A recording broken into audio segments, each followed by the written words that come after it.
Constantine is a film I reminisce on fondly. I was 14 when this film was released and, therefore, primed to enjoy it purely due to the crass tastes I was harbouring at the time. Demons having their heads caved in with a golden crucifix shotgun? I've already bought my ticket. Thanks, Warner Brothers. I did not read the Hellblazer comics in my youth. I had no preconceived notions of who the character of Constantine was when I went into it, so I had no dog in the race in terms of the film delivering on its adaptation, and I could just go in with a neutral palette and know that even if I found it boring, I would tell everyone I enjoyed it because the aesthetic overlapped with my teenage sensibilities. But I didn't have to exaggerate my enjoyment of the film. I genuinely enjoyed it when I was younger, and I watched it a lot over a few years. But sometime over a decade ago, I watched it for the last time. In the intervening years, my enjoyment of film as an art form has increased, and my tastes have massively changed, so I wondered what it would be like to rewatch this film, and others that filled the same personal niche from roughly the same time period of late 90s to mid-noughties, and compare my emotional memories of the film to my current critique of it as a much older 14-year-old boy. Off the bat, this film's cast is mostly great. Mostly. Tilda Swinton, Djimon Hounsou and Peter Stormare are brilliant.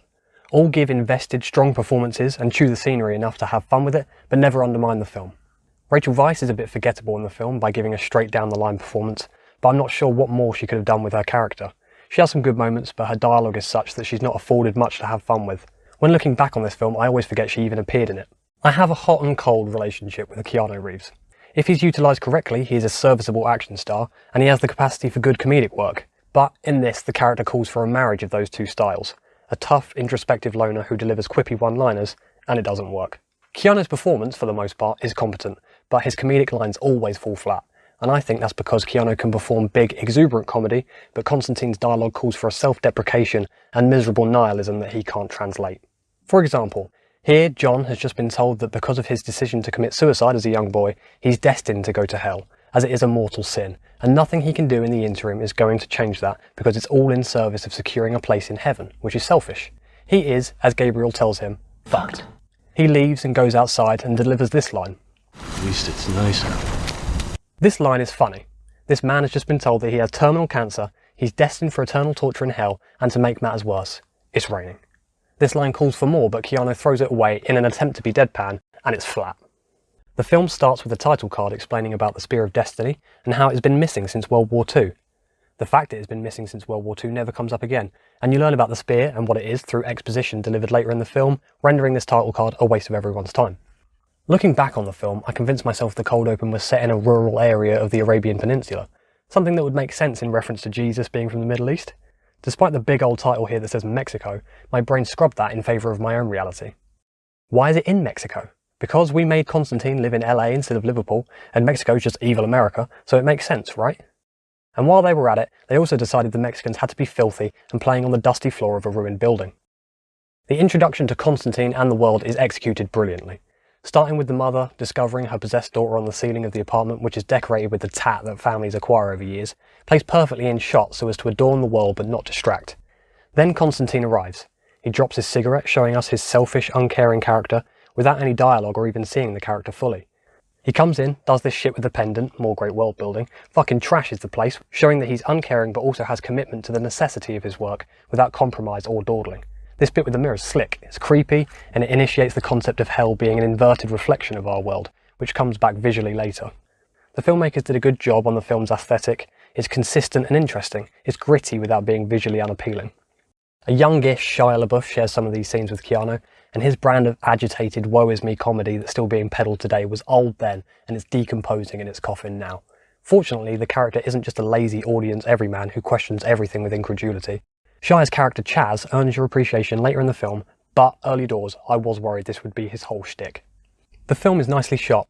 You wouldn't call it particularly pretty, but again, it's a dark film with dark tones, and the aesthetic represents that without being a dreary, desaturated slog, which is an achievement that's been lost in favour of colour grading your films to look like a David Fincher movie and turning everyone into a grey corpse because you don't know what you're doing, Zack Snyder.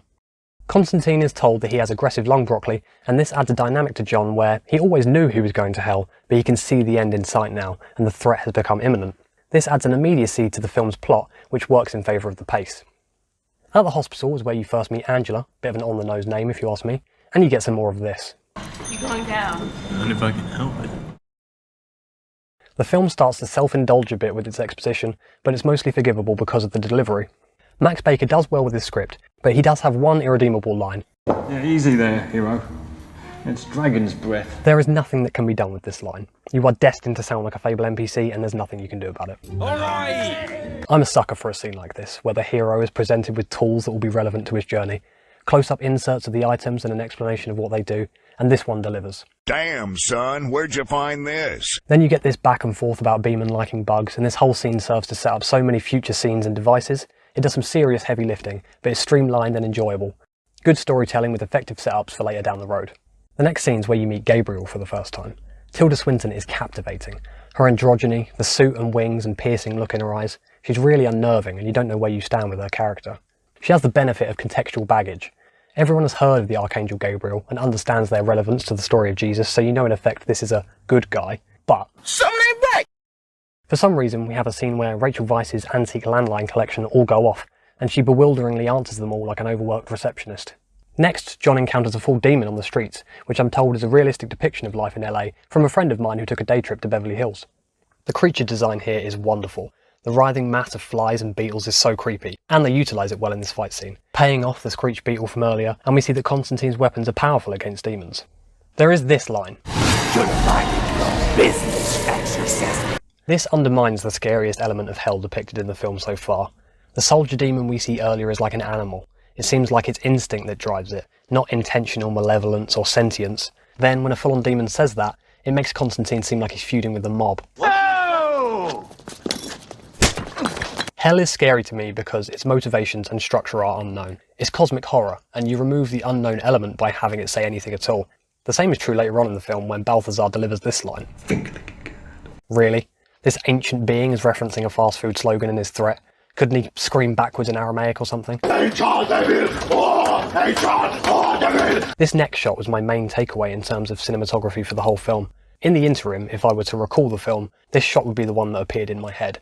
The actual content of the scene feels apt for the character. Despite being needlessly cruel, you don't find yourself disliking John for this. Maybe it's my innate human prejudice against spiders that finds this behaviour acceptable. Maybe if instead of a spider it was a kitten or something, I might have felt like John was crossing a line. Remember bonsai kittens? Anyway, bad shot continuity here. Where's the spider? Shame on you, 0 out of 10.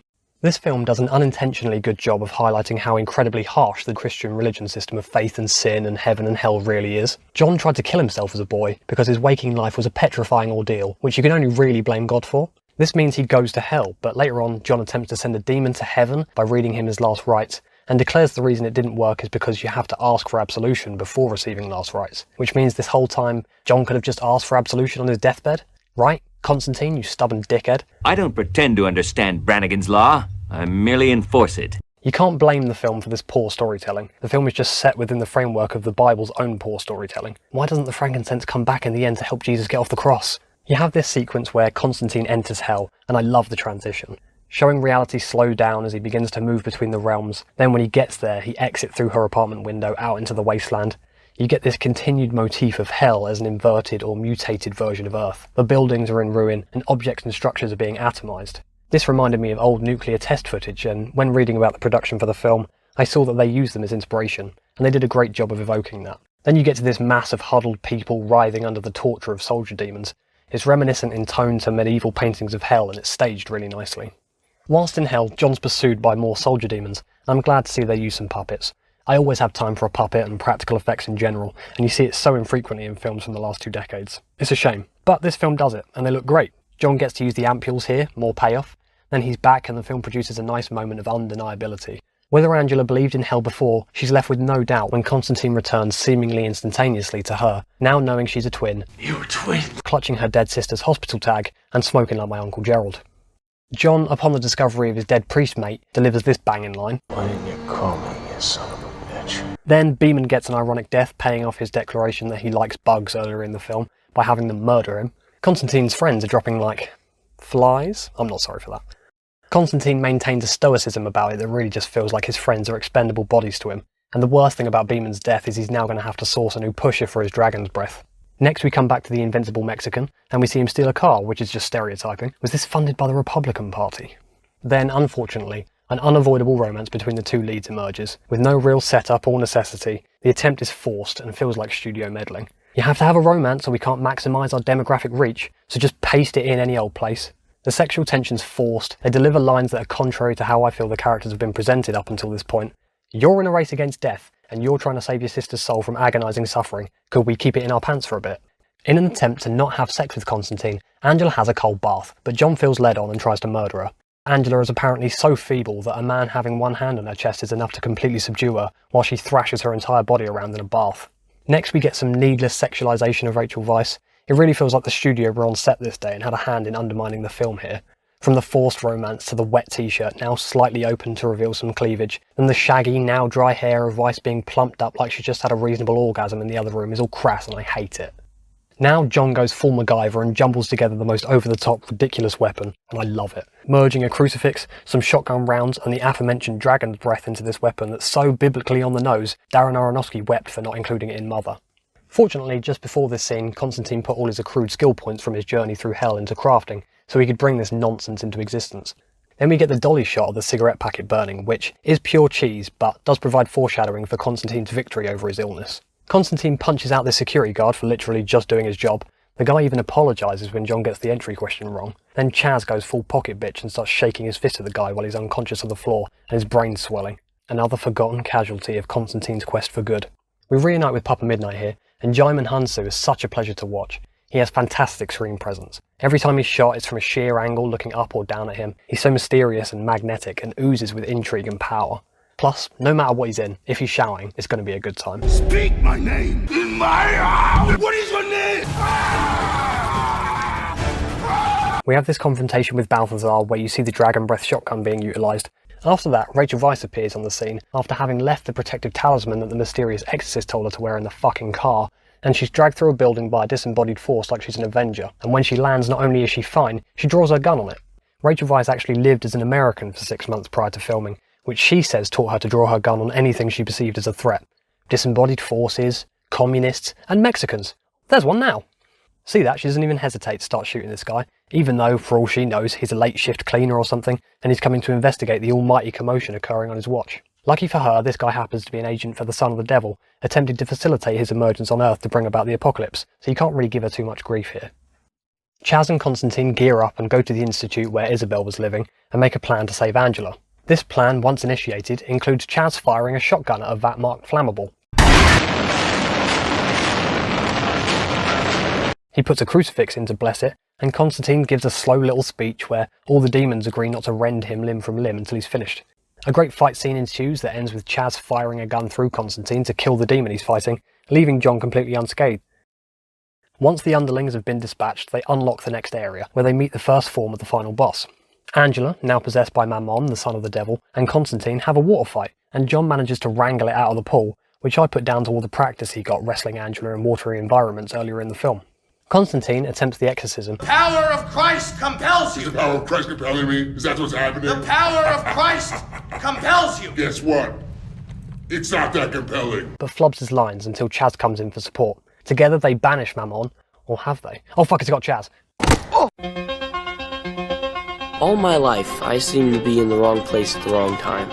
Killing Chaz is like watching the film kick a disabled, limbless puppy in the face here. Over the course of the film, he serves as an effective sidekick. He's not in the film enough for his shtick to get old, and he proves himself as knowledgeable and competent in the interim. So when he dies, it's a genuine shock. It's a bit of a trope to kill the sidekick, but the way he dies and the surprise of it kind of won me over. It does nothing for anyone's arc to kill him, but if they killed Chaz just so Constantine had the extra grit to overcome Mammon, that'd feel cheap too. One more body in Constantine's dead by association mass grave. He feels a little extra shook up about this one though. Constantine tries to do a thing. It looks like open a portal to heaven maybe. Then Gabriel shows up and pins him to the ground and you're like, I fucking knew it! This shot's great. I love the angle of Gabriel's wings and her posture, her hands on her hips as if it's effortless to hold Constantine down. Gabriel then blows Constantine, and this is where it really hit home how kinetic and impactful the stunts had been through the whole film. Once having monologued her motivations for flipping to the bad guys and dispatching of John, she grabs the Spear of Destiny, and you get this effect with Mammon holding Angela's skin taut to make it easier to cut him out. Pure body horror. Just at the last second, time stops as John cuts his wrist in a gambit to lure Lucifer to Earth. And so we get this, the best piece of casting in the whole film. Peter Stormare storms in, chewing the scenery, chewing the crew, chewing the other actors. It's wonderful. I can't praise this piece of casting enough. In fact, you know what? Who's responsible for this?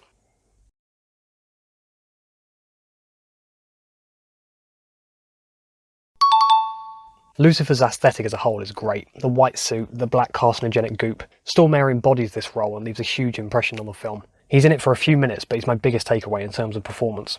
Lucifer and John have a little back and forth before Constantine tells him to go and look in the other room to see what's cracking for himself. Lucifer saves the day, I guess? This is kind of a deus ex machina. What's Latin for Lucifer? Is it Lucifer? Lucifer ex machina? In that, Lucifer comes in and just stops the plan, but the conditions for John taking his life again don't come into effect until this scene, so the film feels like it just gets away with it. Also, if your film is centred around a competition between God and the devil, you can't ignore the fact that God can just come in and resolve the end of the world issue, as he is all-powerful, but the film kind of subverts that by having Lucifer do it instead. We have this nice shot of Mammon being sent back to hell, mirroring Isabel's suicide from earlier, which is a nice touch, and the final flourish of the film's hell as an inverted mirror aesthetic. Also, I like the fact that the end of the world standoff happened with the yoga ball present. The sheer incongruity of it had me laughing. And now it's time for the worst line of the film segment. Something tells me you're not a flowers kind of guy. The line, the delivery, the expression of barely concealed embarrassment on Rachel Weisz's face here is irredeemable. They share this near kiss, but it's never fulfilled, which is good, but even the faint rumblings of romance shouldn't have been here. It was misplaced. Constantine has an ending narration that also feels misplaced and cheap. The film is throwing itself out there, laying itself bare for a sequel that we know never comes. The film had a production budget of $75 million and made 3 times that back at $221 million worldwide.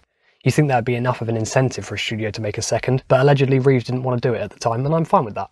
This film works as a standalone movie, and it's nice to watch a film where the lead actor wasn't signed into a 5-film development deal on the assumption that the studio had a surefire profit on their hands. The film ends with one last nice touch with John using nicotine gum instead of his iconic cigarette, and John's arc comes to a completion.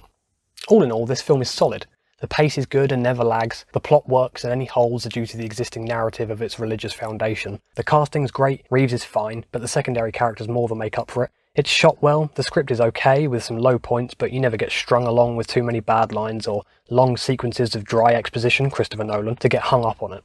I like this film. It holds up even after 16 years, and in retrospect it's interesting that Hellblazer was adapted before the beginning of the MCU, at a time where seemingly the studios knew they had something with contemporary comic book adaptations, they just didn't know what the formula was yet. DC really had the momentum at this point too, with Nolan's Batman Begins coming out 3 months later. What a fall from grace DC have had in terms of cinema. So for any 14-year-olds out there wondering if they should violate their local motion picture content rating system, I would say yes. You're at your peak age for enjoyment of this film, do it. Do it, you cowards.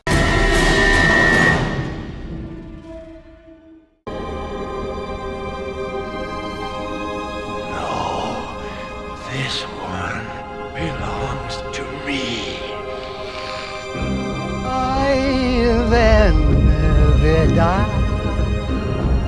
I'm going to heaven.